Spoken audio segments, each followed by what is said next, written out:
morning, ladies and gentlemen. I'd like to welcome you all to Natal Computer College's second Cultural Day. Thank you all for attending, and without much further ado, we'll commence to the first item, which is by the Muslim Students Association. Thank you, Madam MC. Assalamu alaikum wa rahmatullahi wa barakatuh. Peace and greetings to all of you in the name of Allah. The Muslim Student Association extends a warm and cordial welcome to our guest speaker, Mr. Ahmed Deedat, the staff and students of Natal Computer College. Mr. Deedat will be discussing the topic, the Qur'an and the computer. After his talk, students will be given the opportunity to ask Mr. Deedat any questions. Please feel free to ask him any questions whatsoever. Mr. Deedat.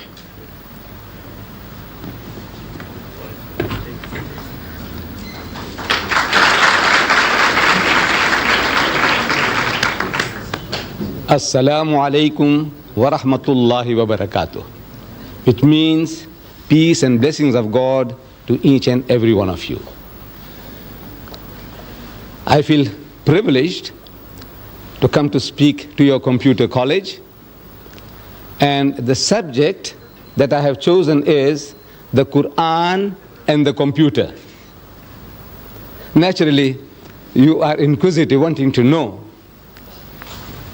that this book of Islam, the Holy Qur'an, which was revealed 1,400 years ago, did it have anything to say about the computer? Mr. Deedat, you ask, how do you fit in the Qur'an with the computer? I said, you see, for a long time I myself didn't see it. I have been reading the Qur'an in a translation form like this one, the Arabic text with the translation. And I have been reading verses, and they gave me some faint idea, but I didn't have a very clear picture until about 1975. How did it come about that I can see this relationship between the Quran and the computer? In 1975, I get a phone call from Zambia telling me that air tickets are waiting for me at the South African Airways. I must go and pick them up to visit Zambia on a lecture tour. So I rushed down to the center in Aliwal Street and Smith Street corner, South African Airways, and I go to the man at the reception and I tell him that I have had a phone call from Lusaka, Zambia, telling me that an air ticket is waiting for me. I have come to pick it up. And I know what I was expecting. I was expecting a booklet, coupons. You know what air tickets look like? Those coupons. So I was expecting such a thing like that. So I asked him that, look, I have come for it. So he tells me, said, see one of these ladies. About a dozen of them were seated in a semicircular form with those terminals, visual terminals. Said, see one of these ladies there. How can you see one of those ladies? To me, only one person out of the lot might have my tickets. I know what tickets look like. So I'm asking him, which one? So the way the guy flays his hands, you know, and he tells me, like any one of them. I said, look, I'm speaking so nicely to the man. Why should he be so impolite? Is it because he's a white man and I'm an Indian? But I had no alternative. The way he directed me, I had to go. The first lady I saw who was doing nothing, she was sitting at the terminal. I go up to her. I said, excuse me, madam, I have had a phone call from Lusaka, and they tell me that there is an air ticket waiting for me. I have come to pick it up. She asked me, what's your name? So I tell her, my name is Ahmed Deedat. She says, spell it. So I started spelling it, A-H-M-E-D, Ahmad, D-E-E-D-A-T, Deedat. While I am spelling, she is typing on the keyboard before her. She said, yes.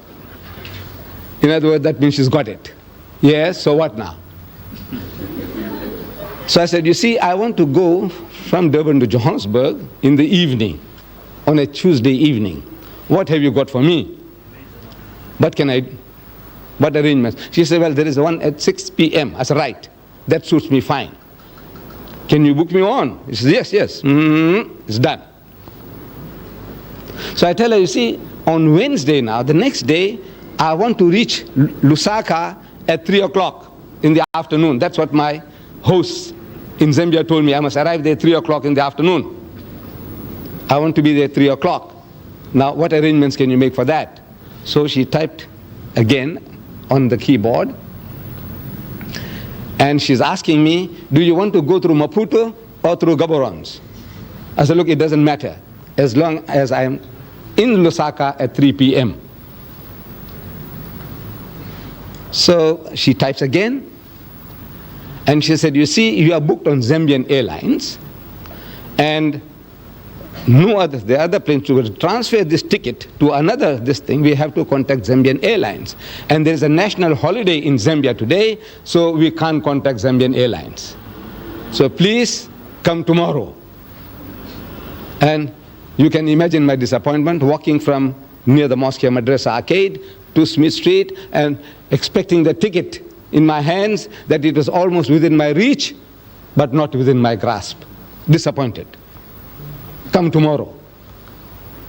So I'm asking the lady, I says, madam, where did you get all this information from?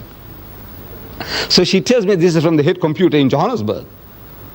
I said, you know, when you were trying to book me in at the 6 o'clock flight, suppose there was only one seat left, and there were more than one of these terminals might have been trying to get the ticket. What happens then? He said, no, the first one within the second, he gets ahead, he gets a ticket, and the rest is blank.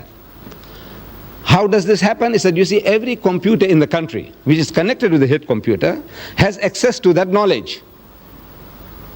The head computer in Johannesburg.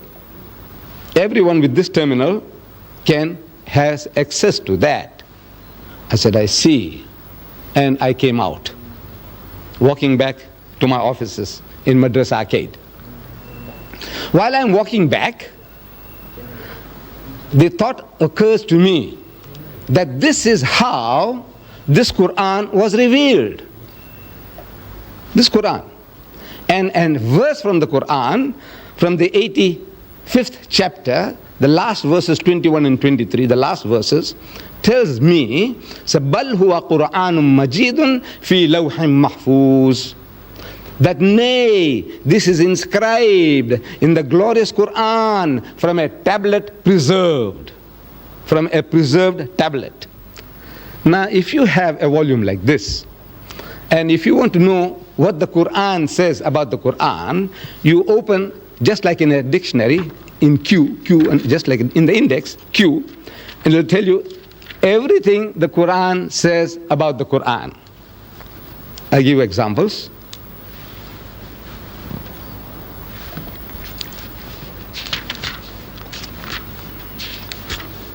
Qur'an. The divisions of the Qur'an, how it's divided into chapters and verses. Inspired message, cannot be produced by other than divine agency. Verses, fundamental and allegorical, these are all different topics. God is witness to the Qur'an. God's revelation, the Qur'an. Follow it and do right, the Qur'an. Respect and attention due to it. Book of wisdom, the Qur'an. It's in Arabic, the Qur'an. Described, and on and on and on. What does the Qur'an say about the Qur'an? The last subject in this index on the on the Qur'an, it says the tablet preserved. The tablet, this, when you have it, you'll be able to see it with your own eyes. It says tablet preserved, chapter 85, verses 21, 22. I read it to you. So the picture comes to me, this is how it happened. See, the whole picture comes along, the history of Muhammad, that he was in Medina, I have been reading, and a Christian deputation had come from Najran, an outskirt of Yemen. They had heard that another Arab now, he's claiming to be in communion with God, he's claiming to be a prophet. So these Christians, they said, let's go and see this another Arab, and we will question him, cross-examine him, wanting to know what does he know about religion. So they come to Medina, and they are housed in the mosque of the Prophet. They sleep in the mosque, they eat in the mosque, and they have a dialogue in the mosque for 3 days and 3 nights. It's going on. During the course of that discussion, the spokesman for the Christian is posing the question, among so many other things. He said, all right, now tell us, O Muhammad, what is your concept of God? And Muhammad, according to tradition, he doesn't just start answering. He, so to say, presses his spiritual buttons. There were no buttons to press. But I said, so to say, he presses his spiritual buttons, trying to commune with God. He said, oh my Lord, what shall I say? What shall I say? He could have made a case, like we do. At times when we are asked questions, we have no ready answers, so what do? We beat around the bush. We fumble to gather our thoughts. You see, it's like this, and it's like that, and so on. While we are talking, while we are trying to share, our thoughts are coming into focus. That's what we do. If I were to ask you, my children, what is 6 times 6? Immediate answer. I take it. 36. 6 6 36. I say, what is 12 times 12? You say 144. Because you have a ready answer. But if you didn't have a ready answer, what do? You say, well, you see, 6 times 6, you take 6 and you put 6 times 6, 6, 6, and we add, and 6 and 6 is 12, and 3, 6 is 18, and you are fumbling for the answer, but you will get it, but you fumble for it. That's how what we normally do.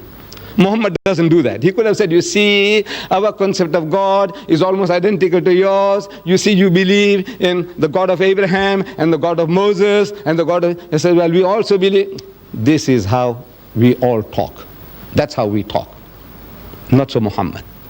He's asked a question, and he must get it from the highest authority, from the head computer. So what he does, he presses spiritual buttons, and comes the answer through his mouth. He is the end terminal. Every prophet of God is an end terminal of that head computer, the knowledge of God. If you are that, you have access to that computer, the head computer, and you have a problem, and you commune, say, oh my Lord, what shall I say? He said, tell them, Moses was told, tell them, thou shalt not commit adultery, thou shalt not covet thy neighbor's wife, thou shalt not steal, thou shalt not kill. You see? So he's telling them, from the head computer, whatever knowledge is given, the prophet of God, the man of God, he articulates them. So he wants to know, what shall I say? Comes the answer. You'll see it in the 112th chapter of the Qur'an. Amazing. You open that chapter, it begins. Qul huwallahu ahad. Say, he is God the one and only. Allahu samad, God the eternal absolute. Lam yalid wa lam yulad. He does not beget and is not begotten. Wa lam yakun lahu kufuwan ahad. And there's nothing like unto him. Finish. Whole chapter is finished. 4 verses. And back to normal. He said, you see, this is our concept of God. When he spoke, while he was speaking, the normal discussion was on a different level of speech. Now, when he's uttering those words, he's on a different level. قُلْ هُوَ اللَّهُ أَحَدٌ اللَّهُ الصَّمَدُ لَمْ يَلِدْ وَلَمْ يُولَدْ وَلَمْ يَكُنْ لَهُ كُفُوًا أَحَدٌ. And back to normal. He said, you see, this is our... Where did he get it from? He's asking. Oh my Lord. Nobody heard him. Nobody heard him say that. But he's asking, what shall I say? Comes the answer. I want you to see it in this book. It starts, say, he is God the one and only. Say, why? Say. A chapter begins, say, he is God the one and only. Why say? Because asked, what shall I say? Comes the answer, say, he is God the one and only. Now, this is how every verse of the Qur'an was revealed to the Holy Prophet Muhammad according to his needs from the head computer. He is the end terminal. As I said and I repeat, every prophet of God, every true messenger of God is that end terminal. We are not. We haven't got that facility to make a direct contact with the head computer. Now, this preserved tablet, what is a tablet? To me, that screen is a tablet, a visual screen. Your blackboard is a tablet. Your whiteboard or your green board, on which you write, is a tablet. Your computer chip is a tablet. The tablet of stone on which Moses wrote the 10 Commandments is a tablet. Now, this tablet that God is talking about is not made of metal or stone or the silicone chip. It is a spiritual tablet, a spiritual knowledge. It is not material. Now, what do you want to know? What else do you want to know? This is some aspect of what the Quran says about the Quran. What do you want to know about the Muslims and about Islam? Everything is in this book. The easiest way to have access to this knowledge about the Muslim is the book. We ourselves, we might be confused. The Muslim can be confused on so many things. But if you want to know authoritatively, what does your book of authority, the Quran, say? So you go to the Quran. So if you open the index, some of the subjects, I'll just give you a quick glance at some of the subjects. This book, claiming to be from God, naturally, it must tell us everything about God that we can know. So, under G, look for God. There are more than 140 different references that you have access to from here, from this book, from this index. God. He is your protector. Chapter 2, verses 257 and onwards. He is the creator of all. He is most bountiful. He is merciful. He is most kind. He is beneficent. He is the orphan's shelter. He is the wanderer's guide. The guy's wandering around. He is a guide to him. He satisfies your needs. God present everywhere. He is unity. He is one, not one in a trinity. He is not one of two. He's got no begotten sons. He is wise. He is best disposed of affairs. He is most high great. He is irresistible. He is never unjust. He is exalted in power. He is free of all wants. He is worthy of all praise. And on and on and on. You want to know what does it say about man? Under M, look for man. Man means mankind, men and women. Man. Let's see what it says about man. Man.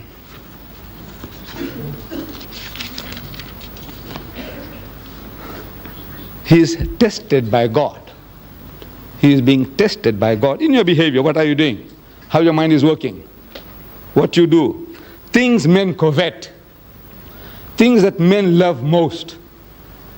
And here, I might ask you, here, man as a male, I want you to tell me, if you can, what does he covet most? What does he love most?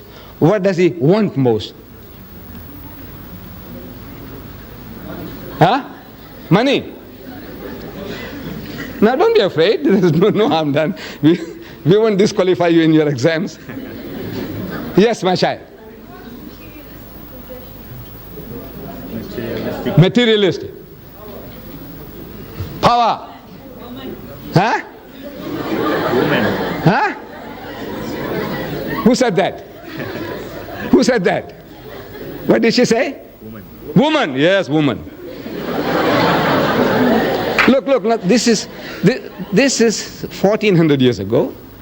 This man Muhammad is made to say things men covet. I want you to look it up when you have this book. You will have this book. Each and every one of you will be entitled to this book free. I'll be giving it to you all free. This encyclopedia. So no use me tantalizing before you. You know that golden carrot, and says, you see, it's there, it's there, it's there. And this says, where do you get it? I say, you see, you go to the Islamic Propagation Center and you buy one. Now I want to do business with you. No, I'm not here to do business. So the Quran says, ذُيِّنَ لِلنَّاسِ حُبُّ الشَّهَوَاتِ مِنَ النِّسَاءِ. Say, fair in the sight of men is the love of things they covet. Number one, مِنَ النِّسَاءِ, of women. وَالْبَنِينَ, then your offsprings, your children. وَالْقَنَاطِيرِ الْمُقَنْطَرَةِ مِنَ الذَّهَبِ وَالْفِضَّةِ, and hoarded heaps of gold and silver, and wealthy land, and horses branded for excellence. These are the good things of this world's life, says the Quran. But the nearness to God is the best of goals to strive for. Number one, the greatest distraction for man is woman.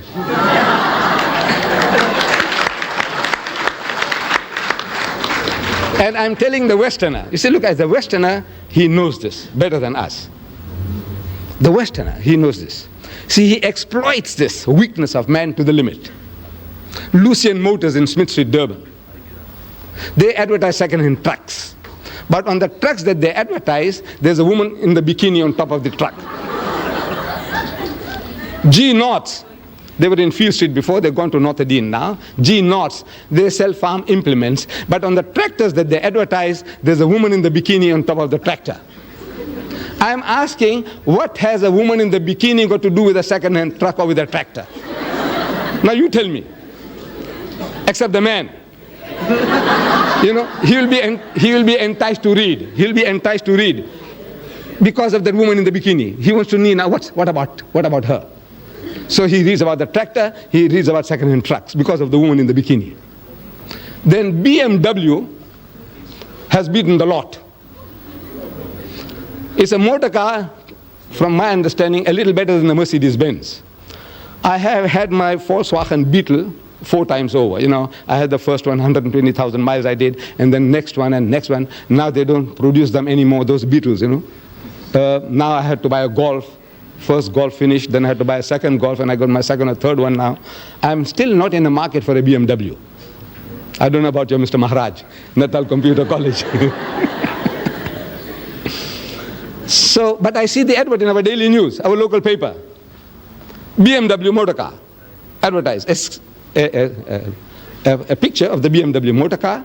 In front of the motor car, there's a woman in the skimpiest of bikini, what you call the tanga, you know, the G-string.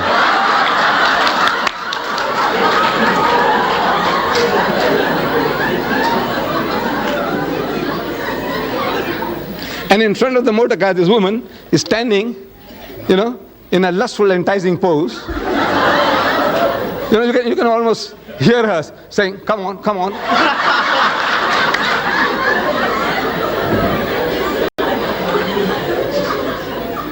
And it is written at the bottom, test drive her now. Who? Who? The woman or the car? Who? Now you see what? I said I'm not in the market for it, but I had to read it. I had to read it. You blame me? I'm 73, but sorry, I've taken you off. Things men covet, you'll see it there. He's ungrateful, the ungrateful rich man. He is ever ungrateful. Leave out one to another. You know, we do some little favors for one another, and we expect some kind of gratitude, fidelity, faithfulness. One of our South African poets, he describes it very beautifully, the ingratitude of man. He says, fidelity, faithfulness, is said to be a human attribute, which makes a modern gentleman distinguished from the brute. But that supreme fidelity, inborn in every hound, in every dog, which is the mark of man's best friend, in man is rarely found. This faithfulness, gratitude, the dog shows it. But mankind in general, the most ungrateful of people, one to another and to our Maker. If you are not grateful to our Creator, what is man to man? What? I give you this book, and I expect you to be, every time you say, Mr. Deedat, thank you very much, you know, for that book. I expect that from you? No, I don't expect it. I shouldn't expect, because if I expect that, I'll be disappointed in mankind. I won't do anybody any good at any time. Say, look, these are all ungrateful wretches. Let them go to hell. I said, no, that's not my job to send people to hell. I says, no, I must do my best. I don't expect any reward from anybody at any time. He's ungrateful. He's given to hasty deeds. Everything he does in a hurry, and then he regrets afterwards. And on and on and on. What do you want to know? You want to know about Jesus, open J. Everything about Jesus. You want about Moses, everything about Moses. You want to know about marriage in Islam, under M. You want to know about divorce in Islam, under D. What do you want to know? Everything on your fingertips. Now this book is yours. There's no bluff. You see, the only thing you have to do is collect these cards. These cards will be given out to you at the end of the talk. Each and every one is entitled to have a card. Only one, please. This card, you take it to 124 Queen Street, opposite the mosque in Queen Street. There's our Islamic television there in the window. Next door there's our shop there, also Islamic Vision, 124, 126, the address is given here. You go and present this, that's all. You give this card and they give you a book, this encyclopedia of 2,000 pages. How much? How much? Free. The only thing you have to do is take this little amount of trouble to go and give the card to get your book. Give your card, get your book. Now, what you do, suppose you take this card and before you go out, somebody tells you, man, you will get caught with this book. This book is going to capture your mind, is going to enslave your mind. And if you get terrified, what you do? Tear it and throw it away. There's one book gone. Just tear it and throw it away. But you owe it to yourself. You owe it to yourself. There are in the world today 1,000 million Muslims. Just from the point of view of knowing how their minds are working, just from that point alone, you want to know what does his book say about what and what and what. The guy, the Muslim fellow who comes, you make an appointment, and the guy turns up late. Now, we are I don't know, most especially we black people, Indians, Africans, coloreds, we are all, Muslim or non-Muslim, we are all not punctual. Generally, we are a very unpunctual people. We don't value time. But now if the Muslim fellow lets you down, you see, you have something to beat him with. And he can't fight back. You ask him, he says, you Muslim? He says, yes, I'm Muslim. He's very proud to say he's a Muslim, yes. And you're late? He said, well, I said, wait. You are going through a special training of punctuality. Once a year for 30 days, you are so punctual to the second, to the minute. In your fasting month, you fast? He said, yes. You fast? He said, yes. When you break your fast, when do you break your fast? Certain fixed time, right? He said, right. And you wait with the watch on your hands. Or in the mosque you wait for the muazzin to give the azans. Allah, immediately you break your fast. Right? Or in the old days, I used to live here as a young boy in Prince Edward Street, and we wait. You see, when the azan, the time for the breaking of the fast or the time for the evening prayer comes, they switch on the light of the minaret. And the children are waiting in all the street corners. They watch for the light. And they start shouting all over. We used to hear those days. It says, Batti Silgi, Roja Chodo. It says, the light is on, break the fast. Light is on, break the fast. And everybody starts. Straight away. No wasting of a second. Right? For 30 days you did it. To the second. And you can't meet an appointment. You are the fittest guys in the world for appointments, for punctuality. That's what you are trained for. And you give it to him. You find a guy eating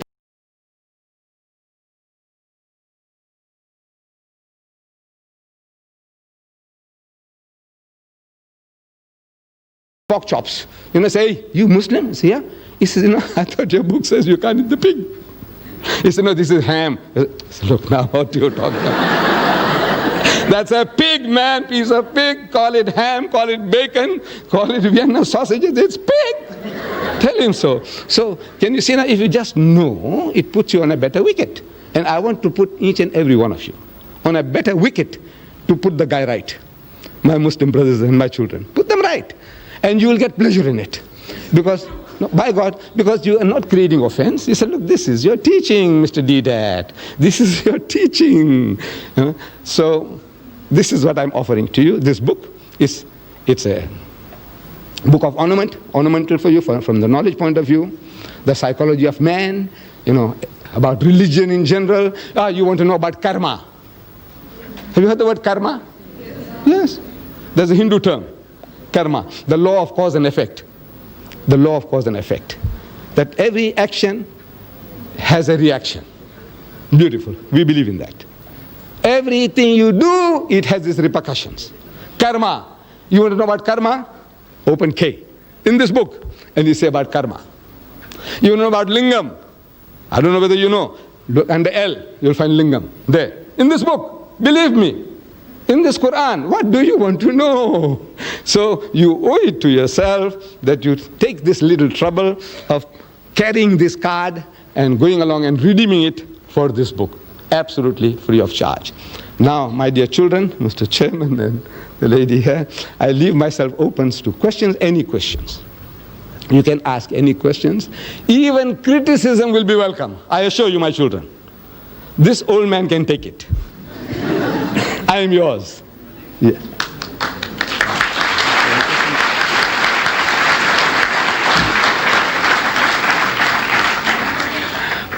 Thank you, Mr. Deedat, for that rather enjoyable and enlightening talk.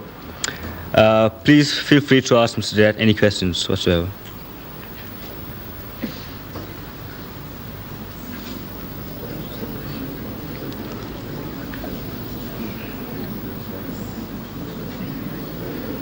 Yes, my child. Why are Jews and Muslims enemies? If you come a little closer, please don't be shy. Please don't be shy, so that the camera can also catch your question. If you don't mind. No harm done. Okay, why are Jews and Muslims enemies? Are the Muslims and the Jews, are they not enemies? Why are they enemies? Yes, thank you for your question, ma'am. Now, we as Muslims and Jews, or Muslims and Christians, or Muslims and Hindus, we are not enemies to one another. But we are at war. The Jews and the Muslims are at war. What are they fighting about? They are fighting for a piece of land called Palestine. My brothers, the Arabs, they say Palestine belongs to them. My cousins, the Jews, they say Palestine belongs to them. It's a battle for the land. You have between brothers and brothers. Brother, they're all, among us especially. Father dies, and you find that this estate can't be settled. They must go to court. They must go to court.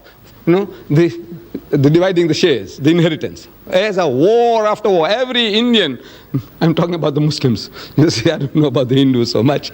But I know my own people. You have to go to court. You have to go to court. So, this is brother and brother. We are brothers and cousins now. And both are claiming the same piece of land. What are the rights and wrongs of it? Now that is something that we can discuss. We can talk. For example, I'm talking to the Jews. I say, come and talk to me. I'm talking to the Jews. I've spoken to them at the University of Cape Town. I've spoken to them here at the Natal University.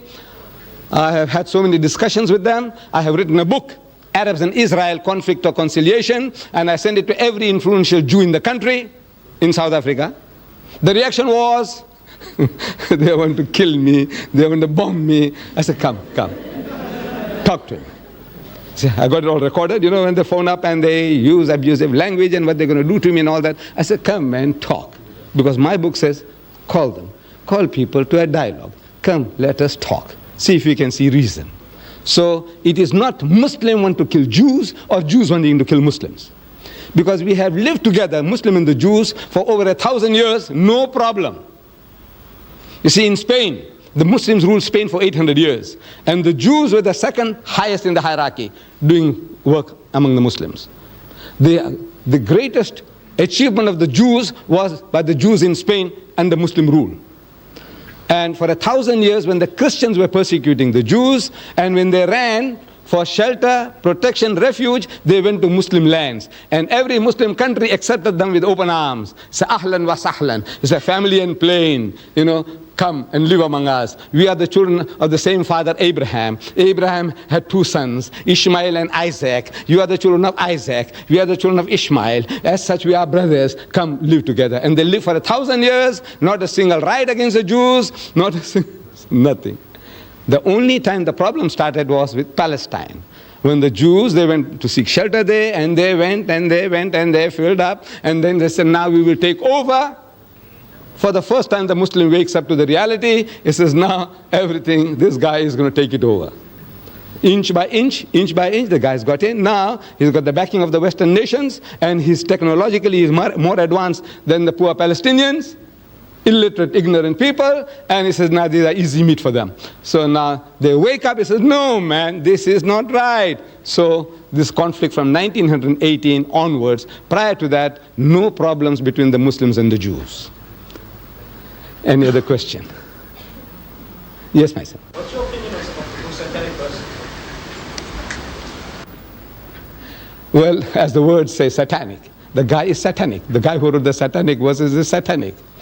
You see, the trouble is that bulk of the people, nobody has really read the book. In the Royal Albert Hall, I went and spoke about that book of Rushdie. 6,000 people. And I made the chairman to read the introduction. There's a poetic introduction, a quotation by Daniel Defoe, some literary man, his quotation about the devil.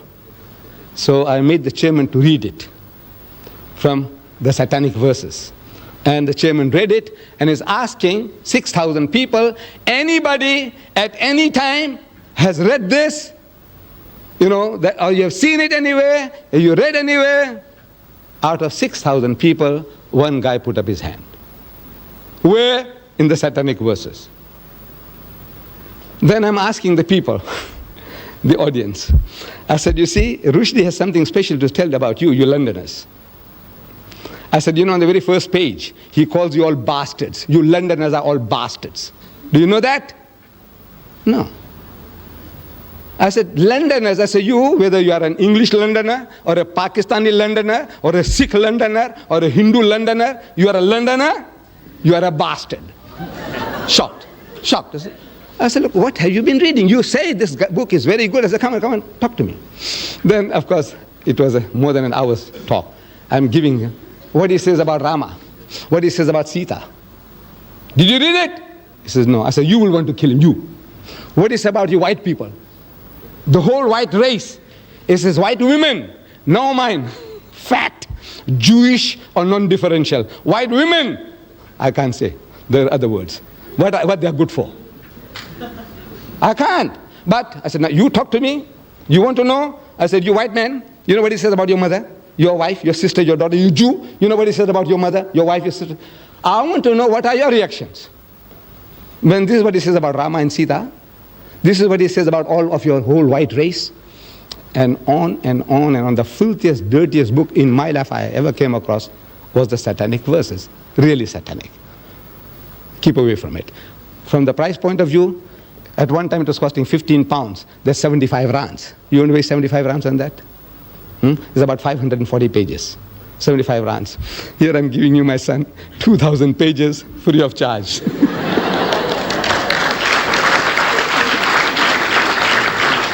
Yes. Just a while ago, you told me that Allah is very merciful and ever merciful. Now, I know someone rushed you were terribly wrong, man. But anyway, we're living in the modern times now, and we have freedom of speech and freedom of writing. But that's besides the point. If Allah is merciful, who are we as people to impose judgment on Rushdie? Because, you see, we didn't create Rushdie. He was created by God himself. Right? And who are we to formulate opinions and impose death sentences upon him when we have God himself to decide? Now, if Allah is merciful, why can't we be merciful? Beautiful. Beautiful. I'm a Hindu student, right? And my scriptures teach me to be obedient and merciful and sympathetic to fellow human beings. Now, we must sympathize with Rushdie. We understand he has a problem, but we're not in a position to impose death sentences upon him as the late Ayatollah Khomeini did. Now, I appeal to the Muslim people and Muslims in general to forgive Rushdie and give him a break and allow him to apologize and take back his faith.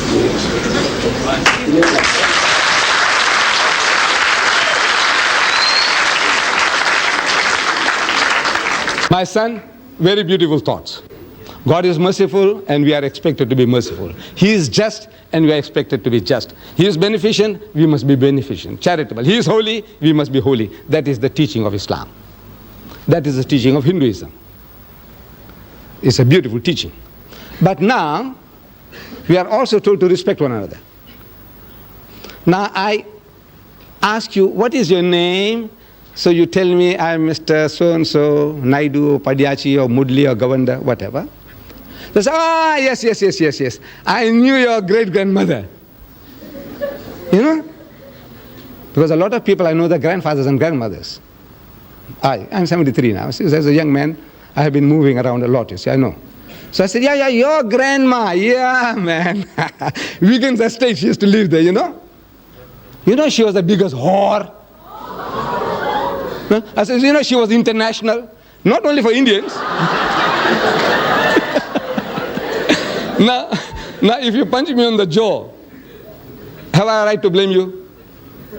So what am I doing? I'm asking for it. Am I not? He said, what am I doing? Talk, man, talk.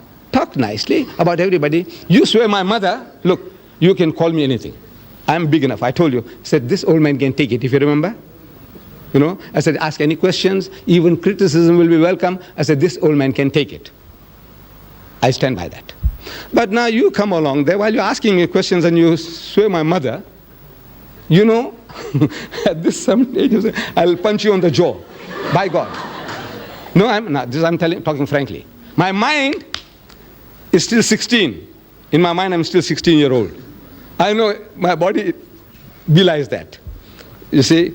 But my mind tells me I can give it to you. And I will punch you on the jaw. Maybe I'll break your jaw and also break my hand.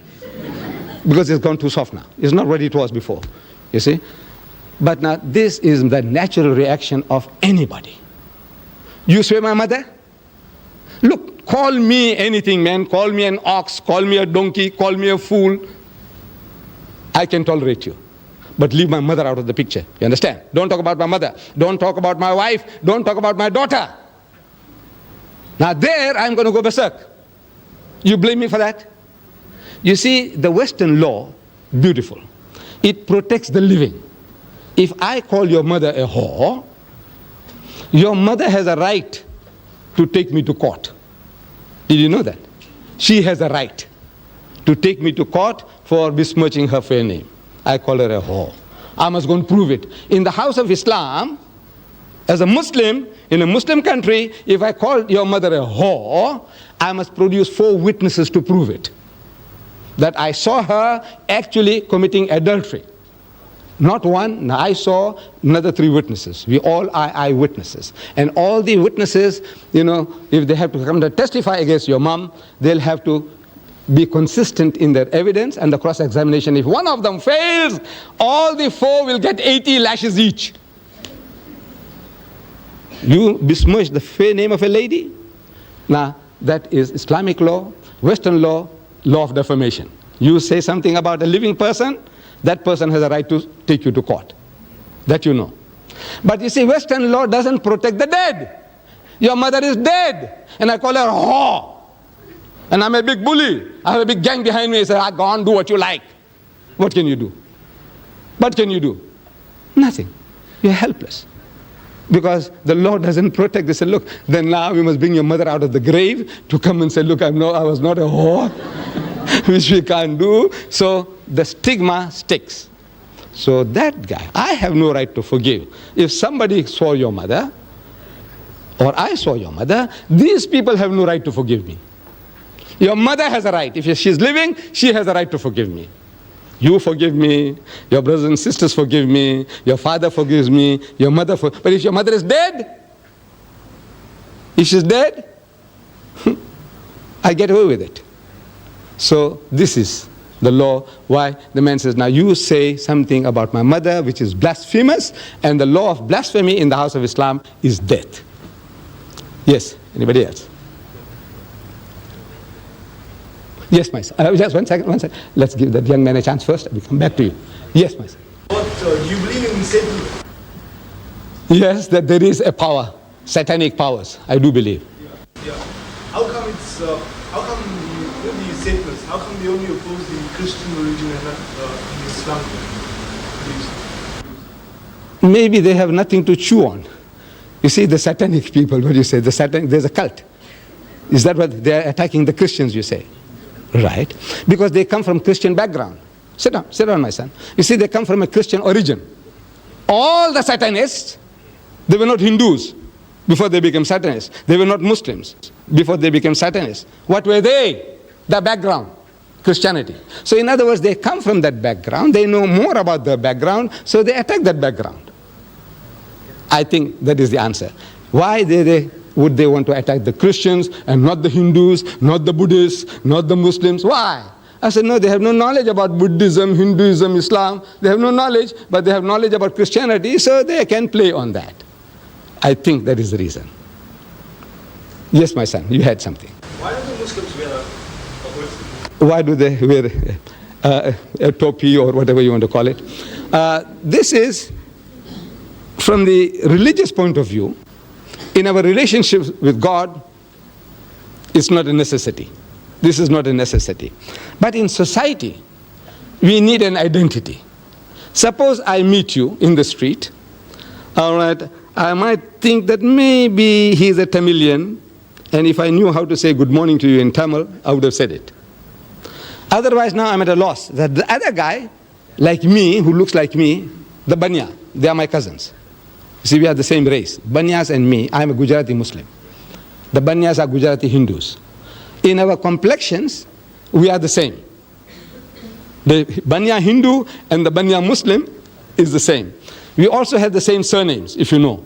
Muslim Patel, Banya Patel. Muslim Desai, Banya Desai. Muslim Bhula, Banya Bhula. I'm sure you have come across. Right. So what is all this? No, actually we are one people.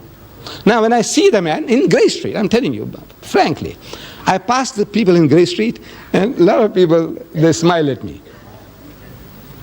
Now I don't know whether the guy is a Banya Hindu or a Banya Muslim. I don't know. So I also smile. Because I can't make out. Well, because I keep on seeing them, their face becomes familiar, as if I know the guy. But now what shall I say? Shall I say Namaste? Shall I say Ram Ram? Shall I say Assalamu Alaikum? I said, what shall I say? So because I don't know, I'm not sure, I also give a big smile. Now in the West, my people now, because of this problem, they start saying hi, hi, you know, you're 100% okay, you know, hi, you can't say salam babu, salam bhaiya, or you can't say, what you say hi, hi becomes universal. So we wouldn't like to lose our culture and tradition. I like to wish you, my son, whether you are an African Muslim, I say assalamu alaikum. If I see you are an Indian, I say assalamu alaikum. Anybody, I go to China, I see somebody, I say assalamu alaikum. And that's an open door for us. You see, as soon as I say assalamu alaikum, I go to a strange place, Hong Kong. I've been there, Hong Kong, Singapore. And you see anybody say assalamu alaikum, I says, you know, I come from South Africa. I want to know, where is the mosque? He says, come, come, come, I will take you. Otherwise, I'm asking, excuse me, where's the mosque? So what's that? I don't know, I'm like a fish. If I recognize somebody, immediately I say assalamu alaikum, and his heart and home are open for me. It's like an open sesame, you know, this headgear. So I said, now, for the purpose of recognition that I may wish people, I want my children and my people to have an identity. That, you know, we can wish you assalamu alaikum, it's a wa alaikum salam, and immediately it's a bond is created, immediately. I give an example in the tubes in London. I've been sitting so many times, a man across from me, you know, sitting face to face in the train, in the tubes. And you dare not open your mouth. You don't know how to start. Because he says, excuse me, where you come from? Look, among us, it's so easy. By God, it's so easy. If I say, assalamu alaikum, wa alaikum salam, so where you come from? So he tells me, oh, I come from certain side. He says, I come from South Africa. So where? You're from South Africa. He says, Durban. I said, what do you mean Durban? I come from Durban and I haven't seen you. I said, no, no, no. I live here in Springfield like this, like that. Immediate bond. Where you come from? I said, Pakistan. I said, you know, I was also in Pakistan for 3 years. You know, I was in bond, immediate bond. But now, the other guy, because they're not used to that, as soon as I ask, they say, where you come from? He said, why, that's your business. Is that your business? The other guy, I can ask him immediately our culture. He said, are you married? This young fellow here. He says, no. I said, why, what's wrong with you? Huh? Come on, I'll show you, you know, there's Mr. Deedat's daughter. Come see. No, this is our culture. Are you married? Yes. And the children? Look, this is to us like we are all open book to everybody. We want you to know everything about me, and I want to know everything about you. And this does it when I know that this is our cultural background. I can talk to you more freely. Otherwise, I'm afraid. If as soon as I ask you some question, you say, what are you, from the inspectorate, receiver of revenue? What is it? Yes. Yes, lady, yes. Why don't females go to the mosque? Yes. Why don't females to the mosque? Yes. You see, the mosque, the obligation to pray in the house of Islam is on everybody, male and female. We are all obligated. Fasting, same. Pilgrimage, everything that the man does, the woman does. Everything, same. But there is what is called a segregation of the sexes in the house of Islam. Like among the Africans, you say shonipa, respect for womanhood. Say the man comes along into the kraal, the men go with the men, and the women go with the women. Now in our culture, it's the same. There is what is called a segregation of the sexes. Men and women are not allowed to freely intermingle. So in the absence of a separate facility in the mosque, where they can come into the mosque without intermingling with men, they pray at home. But now in the mosques in South Africa, provisions are being made. Where you have a separate entrance for the ladies, separate ablution facility for washing, toilets, everything separate. They are in the mosque, yet out of the mosque. In other words, what is forbidden is free intermingling. In the house of Islam, means in our teaching, no Muslim man has a right to be alone with a woman who is not his mother or wife or sister or daughter. Everybody else is to keep them at a respectable distance. If I was going to Johannesburg, alone in the car, I need company. And if I see you, my sister, my daughter, you standing by the roadside, trying to thumb a lift, my religion says don't give her a lift. Not because you are an African. Even a woman of my own race, don't give her a lift. But if she's accompanied by a man, maybe her husband, maybe her brother, maybe her father, it's an act of charity. Come inside, I'm empty. Where are you going? I'm going as far as Newcastle. It's all right, get in. Free. It's an act of charity. But if the woman is alone, whatever race, my own race, he said, don't give her a lift. Why? Because it is a challenge to man's manliness if he doesn't make some suggestions. This is man, any man, every man, unless he's a hypocrite or something else wrong with him. A man is a man. He has a woman beside him and he's traveling alone now. He wants to know, are you married? He says, no. Have you got any boyfriends? No. He wants, yeah, you married? How long? 15 years. Any children? He says, no. He says, isn't Mr. Naidu working hard enough? Big joke. This is man, any man. See, every man is like that. So therefore, it says, now look, before that thing happens, this old man, I'm talking about this old man himself. Look, before that happens, you see now, you are nice and jovial, you're smiling, I say some small joke and you laugh like hell, in the car. To me, this woman is game. She is fair meat. This is man, any man, every man. So, Islam says, keep him at arm's length. I must keep you respectfully at a distance, and you keep me at a respectable distance. This is the reason there is no free intermingling of the sexes. Yes. Yes, my son. Deedat, sir, with all due respect to your religion, may I know what is the purpose of circumcision? Because ain't now. If I were to join your Muslim sect as such, that hurts. Right. Agreed. The young man wants to know about circumcision. I know that is the biggest barrier in we getting converts. The man says, man, I agree with you, everything is fine, I said, look, man, you mustn't eat the pig. He said, but what's wrong, man? I said, well, I'll reason with you. He said, well, I can see your point. I said, look, you mustn't drink. He said, but uncle, a little nip or a tot, man. I said, look, my son, these are the dangers. He said, well, I can see your point. I said, no, don't be promiscuous. Don't go along and dance with other people's wives and daughters. And I said, but what's wrong, uncle? I said, look, I will reason with you. And he says, uncle, I see your point of view. But now you agree with everything. And I said, now circumcision. That's hard. So now I said, now what is this? I said, my son, this is for your own benefit. Look, now I'm talking objectively. Yesterday, day before yesterday, was in our local paper. Cancer, the cervix in women. which is a killer among women. Cancer of the womb is a killer of women. 85% of all women who suffer from cancer of the womb are wives of uncircumcised husbands. Problem. I went to the R.K. Khan hospital some years ago. I had a problem. And I'm sleeping there on the bed. So this is our culture. See, say you, what you here for? What you here for means what's your problem? What's your name, Mr. Reddy? So he tells me, so uncle, it's, it's like this, like that. And what? He says, problem with the foreskin, circumcision. Next to me is a young boy, schoolboy. I said, what's wrong with you? He said, no, nothing wrong with me. I said, no, I want to know what brings you here. What are you here? So he says, you see, uncle, difficult. So he's telling me, actually, he's got constriction. He must be circumcised. He's also Reddy. Look, no insults upon the Reddys. There are Reddys here, so many. It's just coincidental that the guy next to the wall was a Reddy, grown-up man. This guy was a Reddy. Across the aisle, Hindustani gentleman, about 50 years and more. So I go up to him. I say, Bhaiya, what brings you here? Why are you here? So again, he's in turmoil. He's in torture. He's trying to tell me. He's got a problem. He must be circumcised. Otherwise, the skin has come in the way. I said, I'm telling the nurses. Look, you see, as you see me, I enjoy talking. So I say, your husband, is he circumcised? He said, no. Your husband, is he circumcised? He says, no. I say, hey, you got a problem. I said, tell them all to be circumcised. Not for religious reasons. I said, as much as we are vaccinated, for what? Our government tells us, according to the health regulations, that if you're vaccinated, there's less likelihood of you getting smallpox and this and that. Diphtheria, anti-diphtheria, this thing, and all that, they're doing it to you for what?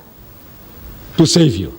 They give us vaccination, inoculation against smallpox, typhoid and all that before you go overseas. What for? They hate you? No. But for your benefit. So now this circumcision, I said, if I came into power in this country, I will pass a law, circumcise every male child in the country, Indian, African, colored, white. Nothing to do with religion. I say for health reasons. I say 85% of my children, my daughters, who are married to uncircumcised husbands, they are suffering from cancer of the womb, a killer disease among women. I say just to save that, there are so many other philosophical aspects. You come and see me, and I will give you further details, which I can't share with you here. But I said, now, just that alone, 85% of the women who suffer from cancer of the womb are wives of uncircumcised husbands. I say, circumcise everybody. It's that operation. You know how easy it is. You see, previously under primitive condition, the septic, this thing lasted for a long time and you suffered. Man, I had a young man circumcised on a Sunday morning, and Monday morning on a bicycle he went to work. It is as difficult as that. Sunday he gets operated on, and Monday morning he's riding a bicycle, he's making deliveries. Yes, my children. Anything else? Yes, my son. These chapters in most about the background of statements are come from Christian background. But wouldn't you state, looking at the Bible, that the reason why Christians are attacked is because of the conflict between God and Satan and the ultimate prophecy of the ultimate defeat of Satan by God, which is shown in the Bible?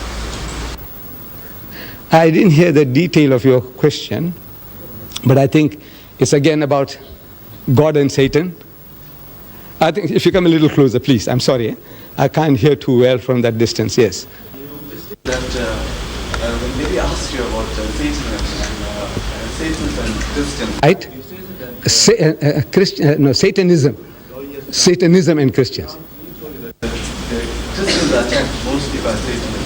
You say that Christians, that Satan is, the background is from Christians. But looking at the Bible, wouldn't you say that the reason which it seems better looking at the Bible is that God and Satan always were in conflict with each other, and there was a prophecy that Satan would be ultimately defeated by God. Wouldn't you say that is the reason why Satan is Satanism? I don't know really Satanism, what is the philosophy, why they are out to promote Satanism. maybe Satanism gives them that freedom to do anything and everything, which religion doesn't allow you. Hinduism won't allow you this thing, that thing, you won't allow you. It tells you, no, thou shalt not commit adultery. Hinduism says that, Islam says that, Judaism says that, thou shalt not kill. We have certain common denominators. But now, as soon as the person starts straight-jacketing you, as a Hindu, as a Muslim, you want to be free to do what you like. You want to behave like an animal. You want to behave like a pig. People want to behave like pigs. So now the best thing is to disown. Is to disown religion altogether. And they said, now this is a new cult. They call it Satanism. But now the battle is with us. Every individual. We say, we believe that we have all got this propensity for evil. We have two qualities in us, towards godliness and towards earthliness, devilishness.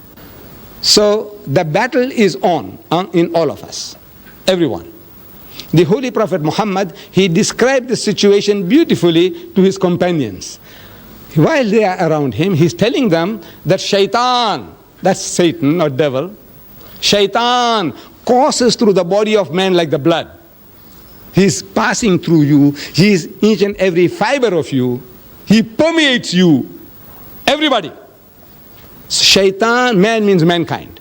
Shaitan courses through the body of man like the blood. It's imperceptible. It's there. Your blood is moving and going and doing the job without you feeling that the heart is pumping and now supplying blood to the brain to allow me to think.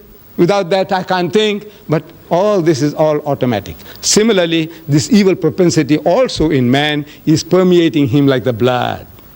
Everybody. Muhammad says yes, everybody. He said, what about you? See, they had the right to ask questions. You too. He says, me too. But mine is under control. The only difference is that the temptations are there, everybody, unless there's something wrong with you. You remember I described before? Something wrong with you. You are impotent or you are a lunatic. There's a different matters. But otherwise, everyone, we have these propensities and the battle is on. And we are to overcome those evil propensities. You say, the devil, the devil. You go and steal and you blame the devil. You go and rape and murder and you blame the devil. I want to know whether the devil came to you with horns, with a tail, with a barbed hook, with a ready complexion, and he told you to go and rape that woman. Did he? No. What is this devil you're talking about? It's you yourself. You are that devil. You are that Satan. But now very easy to pass the buck, blame some other guy. He told me to do this. And who told you? Did you see him? Did he whisper in your ears? What did he say?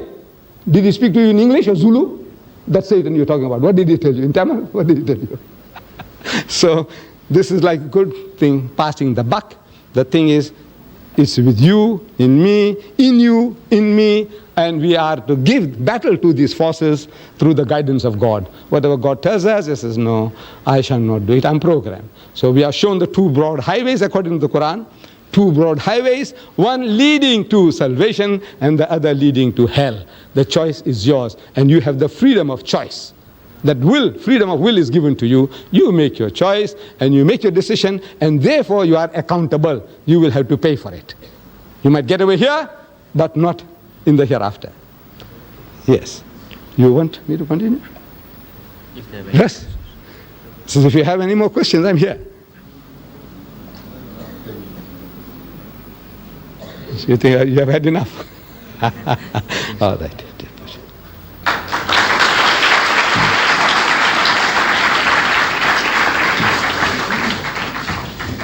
Thank you for your questions.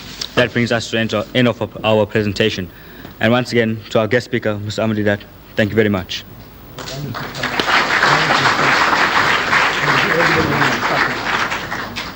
Thank you, Ms. Deedat, for a very enlightening and interesting speech.